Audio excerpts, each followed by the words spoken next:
तेलंगाना के वजीर सेहत हरीश राव ने नलगुंडा जिले में पार्टी कारकुनान से खिताब करते हुए उन्हें कांग्रेस और बीजेपी कायदीन के झूठे प्रोपेगेंडे का मुकाबला करने का मशवरा दिया है। नलगुंडा के मिरियालागुड़ा में मुनक्किद आत्मीय सम्मेलन प्रोग्राम में हरीश राव ने शिरकत की। इस मौके पर उन्होंने पार्टी कारकुनान को कई तजावीज़ात पेश की है और अपोजिशन के प्रोपेगेंडे का मुकाबला करने के लिए तैयार रहने को कहा है। हरीश राव ने पूछा है कि अगर रियासत तेलंगाना तरक्की नहीं कर रही है तो मरकजी हुकूमत की जानिब से अवार्ड क्यों दिए जाते हैं। उन्होंने कांग्रेस पर तनकीद करते हुए कहा कि नलगुंडा जिले की 13 सीटों पर गुलाबी परचम लहरा रहा है और कांग्रेस के पास 40 या 50 सीटों पर मुकाबला करने के लिए कोई उम्मीदवार नहीं है।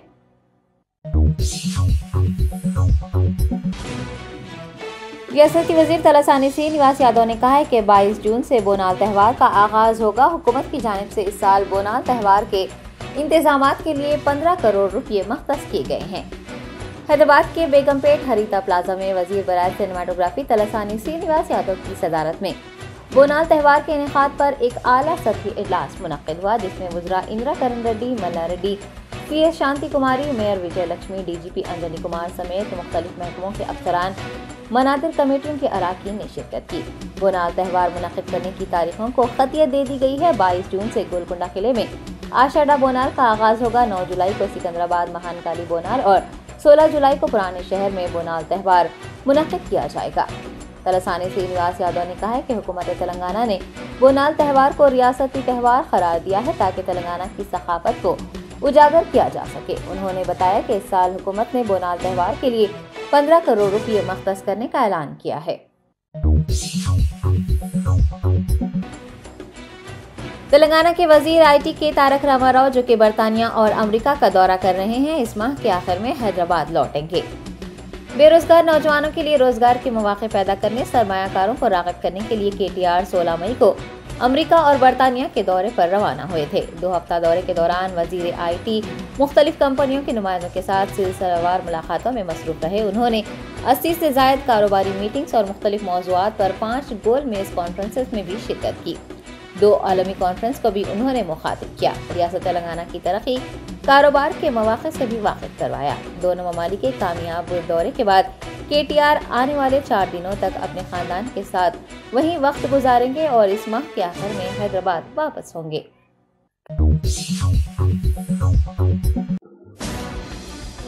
Telangana Urdu working journalist federation के सदर व सीनियर सहाफ़ी MM माजिद ने कहा है कि उर्दू सहाफ़त के मसाइल और उनके हल के लिए TUWJF का क़याम अमल में लाते हुए जद्दोजहद की जा रही है और इसी जद्दोजहद के हिस्से के तौर पर 28 मई को एक रोज़ा कौमी कॉन्फ्रेंस का एहतमाम किया जा रहा है। मीडिया प्लस ऑडिटोरियम वाक़ई गन फाउंड्री में TUWJF की जानिब से एक प्रेस कॉन्फ्रेंस मुनक्किद की गई है।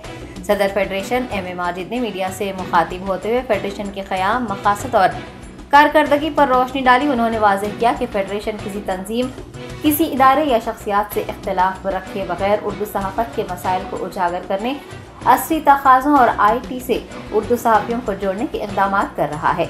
28 मई को मासाब टैंक के ख्वाजा मेंशन फंक्शन हॉल में मुनक्किद कौमी कॉन्फ्रेंस बउनवान उर्दू सहाफ़ियों चलो चले हैदराबाद से मुताल्लिक़ सदर फेडरेशन ने कहा कि कॉन्फ्रेंस में 700 अफराद की शिरकत मुतवक्को है। एक रोज़ा कौमी कॉन्फ्रेंस में सहाफ़ियों के मसाइल पर बहस की जाएगी, करारदादें मंजूर की जाएगी। अवामी नुमाइंदे, माहिरीन तालीम, कानूनदान भी सहाफ़ियों से मुखातिब होंगे। TUWJF ने उर्दू सहाफ़ियों से इस कौमी कॉन्फ्रेंस का हिस्सा बनने की ख्वाहिश की है। ये कॉन्फ्रेंस आप लोगों की कॉन्फ्रेंस है। मैं हमारे तेलुगु भाइयों से भी रिक्वेस्ट करूंगा, उनका भी साथ है हमारा, ऐसा नहीं है हम उनके साथ मुसाबिक़त पेशवाराना जरूर होगी, लेकिन कास हमारा उनका जरूर एक हिस्सा है। यकीनन उनकी भी हमारे को पूरी मदद हासिल है और जितनी भी जो तंजीमें कौमी सतह की तंजीमें हैं जिसमें IJU खासकर शामिल है, वो हमारे काज के साथ है। अब आप देखिए, जहाँ तक इस कॉन्फ्रेंस के बारे में है, कॉन्फ्रेंस में यकीनन जो लोगों में जोश और खरोश है सहाफ़ियों के, अब आप देखिए यानी 6-6 घंटे 7-7 घंटे का सफ़र करते हुए लोग यहाँ पहुँच रहे हैं, अपने वसाइल के साथ पहुँच रहे हैं। और हमने ये किया, हमारे साथियों ने कहा कि भाई कॉन्फ्रेंस में लोग तो यूं ही आ जाते हैं, तो हमने कहा कि पहले प्री रजिस्ट्रेशन, अभी तक प्री रजिस्ट्रेशन का जहाँ तक बात है उसके लिए हमने कुछ फीस भी, छोटी सी फीस मुकर्रर की है। वो फीस अदा करते हुए रजिस्ट्रेशन अभी तक 400 से ज़्यादा रजिस्ट्रेशन हो चुके हैं। और हाँ वही 431 रजिस्ट्रेशन हो चुके हैं। तो अभी हमारा जो टारगेट है, अभी शहर के लोग रजिस्ट्रेशन नहीं करवाए, हम तो खैर स्पॉट रजिस्ट्रेशन भी होगा। अब आप देखिए इस कॉन्फ्रेंस में आपको दिन भर यहाँ कॉन्फ्रेंस में रहने का क्या मकसद है। कॉन्फ्रेंस में रहने के 3 बड़े मकासद हैं। एक तो ये कि ये साबित करना है सारे मुल्क को, बल्कि उर्दू दुनिया को ये बताना है कि उर्दू और उर्दू का सहाफ़ी आज भी जिंदा है, आज भी स्ट्रगल कर रहा है। और आज जिस तरीके से मुल्क में जो सूरत हाल पैदा हुई है, जिस किस्म की जो सहाफत है, उस सहाफत में उर्दू कमजोर सही, लेकिन जैसा कहते हैं कि घटाटुप अंधेरे में यानी उम्मीद की एक रोशनी, ये हमारा उर्दू सहाफत सदाकत के साथ, सच्चाई के साथ आपको सामने पेश करेगी। उर्दू सहाफ़ियों के जो मसाइल हैं, देखिए उनको ठीक है इंतजामिया से हम बराबर ताउन ले रहे हैं, लेकिन उनके जो मसाइल हैं, इंतजामिया के भी मसाइल हैं, इसमें सरकार उनके साथ एडवर्टाइजमेंट नहीं देती। अब आप देखिए, मैं एडवर्टाइजमेंट देख रहा था कि हुकूमतें, मैं एक स्टेट गवर्नमेंट की, हमारी स्टेट गवर्नमेंट की देख रहा हूँ, झारखंड में, हिमाचल के अखबार में, हिमाचल से, झारखंड से लोगों ने मुझे बताया, अरे भाई आपके स्टेट में ये हो रहा है। बोला भाई आपको कैसे है? तो हमारे पास 4 पेज की आपके जो है इश्तिहार आता है, जबकि उर्दू के लिए, उर्दू के अखबार के लिए 1 पेज का भी इश्तिहार नहीं आता है। तो ये जानिबदारी क्यों? यकीनन हम इंतजामिया के भी साथ हैं, यकीनन इंतजामिया की प्रॉब्लम होंगे, लेकिन हमारा फोकस उन जर्नलिस्टों के लिए है जो धूप में, बारिश में दौड़ धूप करते हैं, उनके मसाइल कराते हैं। उनको एक प्लेटफॉर्म पर लाना है, नंबर 1। नंबर 2, उनको इज्जत के साथ जीना। अब आप देखिए जितने भी जर्नलिस्ट हमारे जो भी आ रहे हैं, वो कहीं ना कहीं कुछ ना कुछ कारोबार करके अपनी रोटी रोजी कर रहे हैं। तो ये इनकी रोटी रोजी ठीक है, लेकिन वही सहाफी, दूसरी जबान का सहाफी, उसको क्या सरकारी मराहत मिलते हैं, सोसाइटी क्या देती है, कंपेयर कीजिए आप। ये बिल्कुल पीछे रहता है। हम बोला नहीं, हम पीछे रहने वाले नहीं है, हम भी सब में बराबर के हैं। तो आपको ये हौसला देना है कि हम किसी से कमतर नहीं है, हमारा भी काम वही है, दूसरे का भी, जबान वाले का भी वही काम है, हम पीछे क्यों रहे। बेनिफिट्स का आप देखिए, हम एक बड़ा प्रोग्राम लेके चले, मेडिकल, एजुकेशन, हाउसिंग, ये 3 हमारे प्रोजेक्ट है। और जिस तरीके से आप लोगों का हमको सपोर्ट मिल रहा है, हमारी जिम्मेदारियां ज्यादा बढ़ जाती हैं। अगर हम ये काम नहीं कर पाएंगे तो फिर बदनामी हमारे ऊपर आएगी। तो हम ये 3 टारगेट लेके चल रहे हैं कि एजुकेशन, हमारे बच्चों की एजुकेशन में किस किस्म की जो सरकार, अब तो राइट टू एजुकेशन सारी इंडिया में नाफिज है, क्यों नाफिज नहीं हो रहा है? सरकार बदल गई, वो सरकार ने किया था, ये सरकार इंप्लीमेंट नहीं कर पा रही, स्टेट को एडवाइजरी नहीं दे रही सेंट्रल गवर्नमेंट, जबकि ये पार्लियामेंट का बना हुआ कानून है राइट टू एजुकेशन, वो हमको नहीं मिल पा रहा है। नंबर 2, हाउसिंग का मामला है। हाउसिंग का मामला बोलने की जमीन नहीं है, नहीं ठीक है, जमीन कहाँ मिलती है, वहां हम हमारे लिए ठीक है। जब तक देखिए हमको शेल्टर नहीं मिलता, हम इज्जत की जिंदगी कैसे गुजारेंगे, ये हमारे मसाइल है। मेडिकल का है, अब आप देखिए मेडिकल के लिए मुख्तलिफ यानी स्कीमात होती है। पहले हमको इंश्योरेंस का भी था, ठीक है, हमारे साथी कुछ इंश्योरेंस कंपनियों से बात कर रहे हैं, जहां तक हो सकता है कोशिश करेंगे कि इंश्योरेंस के लिए। अब आप देखिए कुछ बीमारी हो जाए, मेडिकल खर्च कैसा होगा। आज कैसे हॉस्पिटल्स हैं, सरकारी हॉस्पिटलों की हालत ये है, खानगी हॉस्पिटलों में, कॉर्पोरेट हॉस्पिटलों में हम जहाँ गए, हम हमारी जेब इजाजत नहीं थी, हम मरना पसंद करेंगे, वो हॉस्पिटल जाना पसंद नहीं करेंगे। क्या इसी के लिए हम ये सोसाइटी के लिए काम कर रहे हैं? तो जमहूरियत में हमारे सहाफियों का भी एक हिस्सा है, तो उस हिस्से को हम मनवाने के लिए आज आपको ये मदऊ किए हैं। और आप, मेरी रिक्वेस्ट है, इसकी जहां तक हो सके आप इसकी अच्छी पब्लिसिटी कीजिए। ये सबका काज है, जब तक हमको हिस्सा नहीं मिल पाता हमारे यानी सहाफत को, यानी उसको हमारी जो है यानी हमारी डेमोक्रेसी पूरी तरीके से नहीं हो पाती। ऐसे वक्त जबकि इलेक्शन ईयर है, चाहे वो पार्लियामेंट के इलेक्शन हो या स्टेट के इलेक्शन हो, ऐसे वक्त सरकारी मतलब जो भी जमातें हैं, जो स्टेक होल्डर पॉलिटिकल पार्टियां हैं, वो कुछ ना कुछ कहती हैं, भाई ठीक है हमारे 10 मुतालबात में 2 भी आप अपनी मैनिफेस्टो में शामिल कर रहे हैं, तो हमारे लिए बड़ी कामयाबी होगी। तो मैं समझता हूँ कि ये बहुत आप लोग तशरीफ लाए, इसके लिए मैं बहुत ही ममनून हूँ। और आपसे यही इल्तिजा है, यही रिक्वेस्ट है कि आप बिना किसी ज़हनी तहफ़्फ़ुज़ात के, बिना किसी रिजर्वेशन के इस कॉन्फ्रेंस में की अच्छी रिपोर्टिंग कीजिए, इस कॉन्फ्रेंस में दिन भर हमारे साथ रहिए और देखिए कि हम किस किस्म की डिलिब्रेशंस करते हैं। यकीनन हम में कुछ कोताही भी हो सकती है, लेकिन हम कोशिश ये कर रहे हैं कि आपकी पूरी तरीके से वो दिन भर की मेजबानी करें। बहुत बहुत शुक्रिया।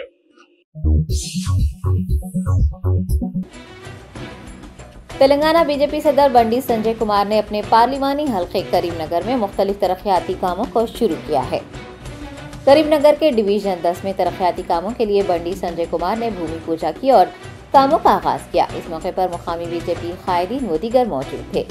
बाद मीडिया से बात करते हुए उन्होंने हुकूमत तेलंगाना को बेरोजगारी, किसानों के मसले, शराब घोटाले व दीगर मामलात को लेकर शदीद तनकीद का निशाना बनाया।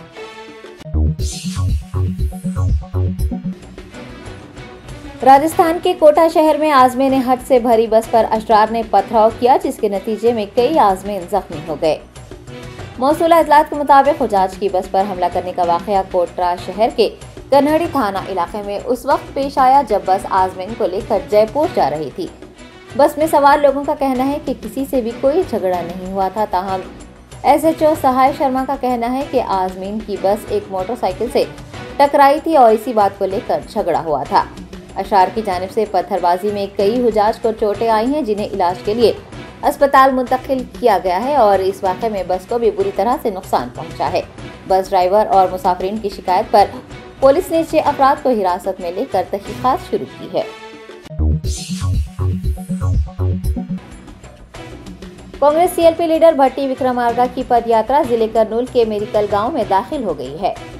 भट्टी विक्रमार्का मरकज में बरसर इक़्तिदार बीजेपी हुकूमत और अपोजिशन जमातों के खिलाफ रची जा रही साजिशों और तेलंगाना हुकूमत की नाकामियों के खिलाफ एक पदयात्रा कर रहे हैं, जिसके तहत वो रियासत के तमाम अजला का अहाता करेंगे। भट्टी विक्रमार्का मुख्तलिफ अजला में अवाम से मुलाकात करते हुए उनके मसाइल भी जान रहे हैं। CLP लीडर का पीपुल्स मार्च करनूल जिले के मरिकाल गांव में पहुंचा, जहां पर कांग्रेस के मतदाताओं और कारकुनान की बड़ी तादाद ने उनका पुरतपाक इस्तकबाल किया। इस मौके पर करनूल जिले के DCC सदर C वंशी कृष्णा, साबिक वजीर नागम जनार्दन रेड्डी, साबिक MLA एरा शेखर व दीगर भी मौजूद थे।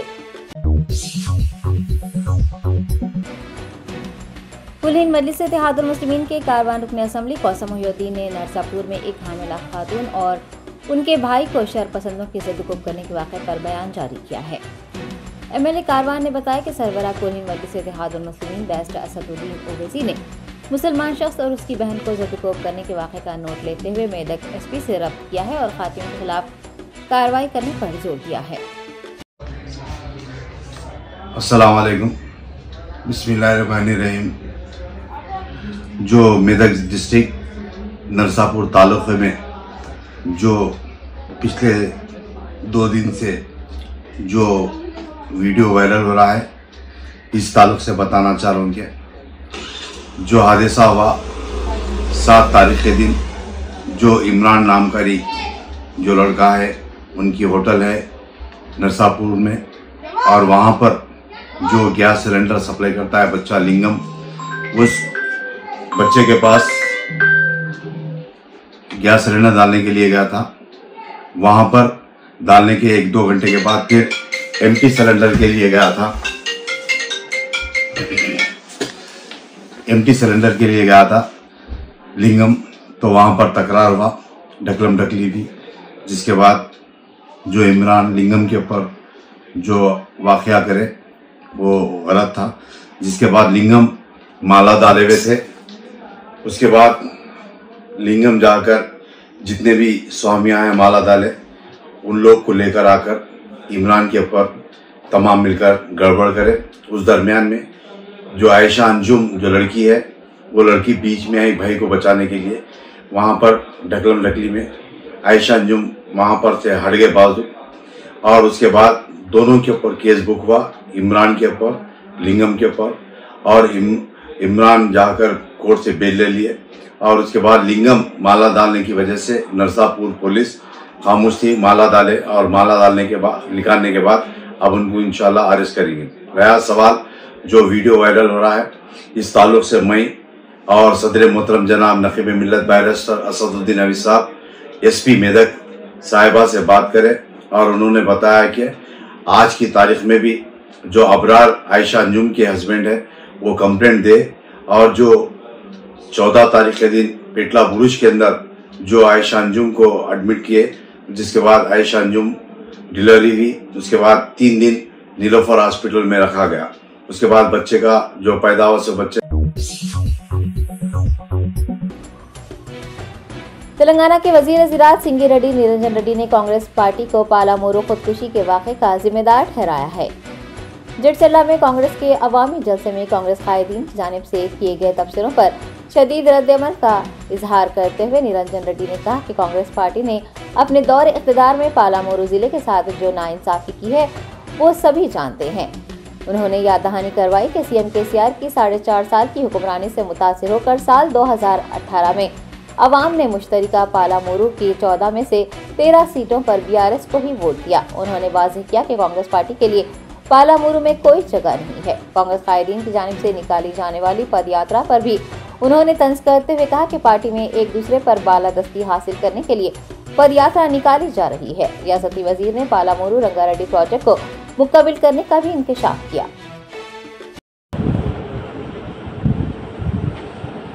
రాష్ట్రంలో కాంగ్రెస్ పార్టీ వాళ్ళ పాదయాత్రలు వాళ్ళు చేసుకోవచ్చు, వాళ్ళ అంశాలు వాళ్ళు లేవనెత్తవచ్చు, కానీ వాళ్ళు చేసేటువంటి పాదయాత్రల యొక్క మూలం అర్థమయ్యేటువంటిది ప్రజానీకానికి ఆ పార్టీలో నాయకత్వం కోసం పోటాపోటీగా జరిగేటువంటి యాత్రలుగానే ప్రజలు భావిస్తున్నారు తప్ప నిజంగా ప్రజల పట్ల చిత్తశుద్ధి ఉండి చేసేటివిగా ఎవరు భావించడం లేదు.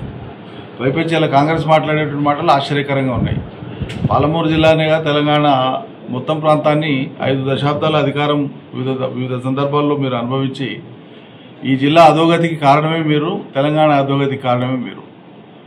1946 నుంచి 51 మధ్యకాలంలో కానీ, 1969 ఉద్యమం నాడు కానీ, మలిదశ ఉద్యమం 2001 నుంచి 14 వరకు జరిగిన కాలంలో కానీ తెలంగాణ నేల మీద జరిగినటువంటి ఆనాటి ఆయా సందర్భాల యువకుల మరణాలు కావచ్చు, కాల్చివేతలు కావచ్చు, ఎన్కౌంటర్లు కావచ్చు, బలిదానాలు కావచ్చు, ఇవన్నీ మీ పాపపు పరిపాలనకు పరాకాష్ట. జీవితకాలం కూడా తెలంగాణ సమాజం మిమ్మల్ని క్షమించదు. ప్రత్యేకించి తెలంగాణ కోణంలో తెలంగాణ సమాజం ఎప్పుడు కూడా కాంగ్రెస్ పార్టీని క్షమించదు. చేయాల్సినంత పాపం చేసినారు. జీవితానికి సరిపోయే ఒక జీవితకాలానికి సరిపోయే పాపం చేసింది కాంగ్రెస్ పార్టీ తెలంగాణకు. కాబట్టి తెలంగాణ ప్రజలు క్షమించారు మిమ్మల్ని.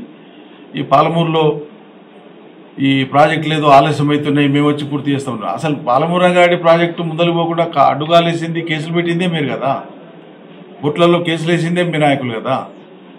80% పూర్తి చేసినాం, మిగతా కూడా పూర్తి చేస్తాం, నీళ్లు వారిస్తాం, దానికి ఏం అనుమానం లేదు.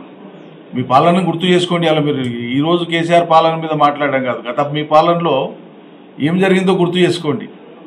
అలా ఎండాకాలం వస్తే ఊరూరా గంజి కేంద్రాలు, అంబలి కేంద్రాలు ఉండేవి తెలంగాణలో, ఇదే పాలమూరులో. మరి ఇవాళ ఊరూరా కొనుగోలు కేంద్రాలు, ధాన్యం కొనుగోలు కేంద్రాలు ఉన్నాయి. కేసీఆర్ పాలన తెలంగాణ పాలనలో ఏం కనిపిస్తుందో మీ పాదయాత్రలో కనిపిస్తలేవా ఇవన్నీ? వానకాలంలో నీళ్ళు గతి లేవా? ఇలా పశువుల దాగానికే నీళ్ళు గతి లేవు, మనుషులకు నీళ్ళు గతి లేవు. ఇలా ఎండాకాలంలో చెరువులు ఇప్పటికీ అలుగులు దూకుతున్నాయి, చెక్ డ్యాముల నిండా నీళ్లున్నాయి. ఎక్కడ చూసినా తెలంగాణలో పాలమూరులో ఇలా సర్వంగా మొత్తం సస్యశ్యామలంగా.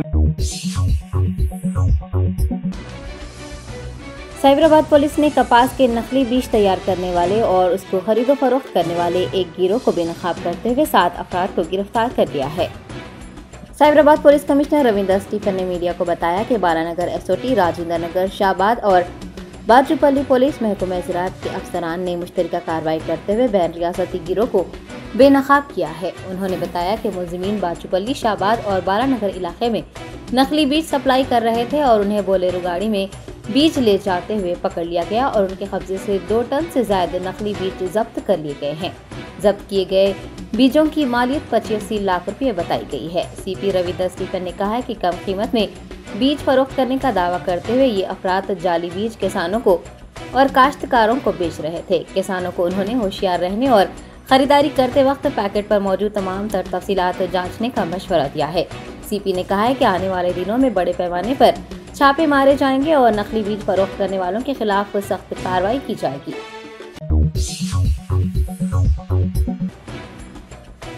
Central zone task force team और central zone law and order police ने 2 मंशियात फरोशों को हिरासत में ले लिया है। डीसीपी टास्क फोर्स ने मीडिया से बात करते हुए बताया कि एक मुसद्दिक़ा इत्तला पर कार्रवाई करते हुए central zone task force team और central zone law and order police ने नामपल्ली रेलवे स्टेशन के करीब एक शख्स को उस वक्त हिरासत में लिया जब वो मेफिड्रोन नामी मंशियात फरोख्त कर रहा था। डीसीपी ने बताया कि गिरफ्तार शख्स का ताल्लुक रियासत महाराष्ट्र के थाने जिले से है। पूछताछ करने पर उसने इंकशाफ किया कि एक नाइजीरियाई बाशिंदे के साथ वो ड्रग सप्लाई करता है। पुलिस ने लकड़ीकापुर इलाके से एक और शख्स को गिरफ्तार कर लिया है और उसके कब्जे से 60 ग्राम सिंथेटिक ड्रग बरामद कर लिया है। सीपी टास्क फोर्स का इंफॉर्मेशन पे central zone task force team, central zone law and order team आज सुबह 2 ड्रग ऑफेंडर को पकड़ा। इसमें एक सोहेल अहमद और एक Chukwuemeka and we seized 60 grams mephedrone drug. Sohail Ahmed के पास 40 grams है एंड चकुमेका पास 20 grams है। ये सिंथेटिक ड्रग है। वी विल फर्दर इंट्रागेशन में और कुछ ऑफेंडर और कुछ डीलर्स सेलर्स को पकड़ने के लिए हमारा पुलिस फर्दर इन्वेस्टिगेशन में करेंगे। Thank you very much. 5 lakh से 6 लाख।